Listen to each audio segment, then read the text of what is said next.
আজ সকালটা ভীষণ স্পেশাল আমার কাছে। জানো, অনেক দিন পর ফুল দিয়ে ঘর সাজিয়েছি আজ। তাও আবার নিজের গাছের ফুল।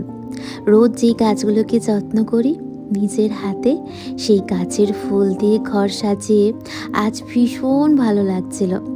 তার মধ্যে ওই দুটোকে কাল আমি নিয়ে এসেছি আমার সাথে।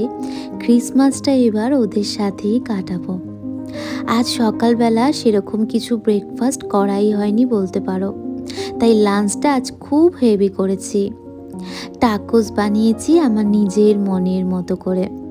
যেহেতু সকাল থেকে একদমই কিছু খাওয়া হয়নি, ওই 2 গ্লাস জল আর ওই 1 কাপ চা খেয়েছিলাম। নানা রকম কাজ আর ওদের যদি একা নিয়ে আসি না, বেশ ভালোই প্রেশার পড়ে নিজের ওপর।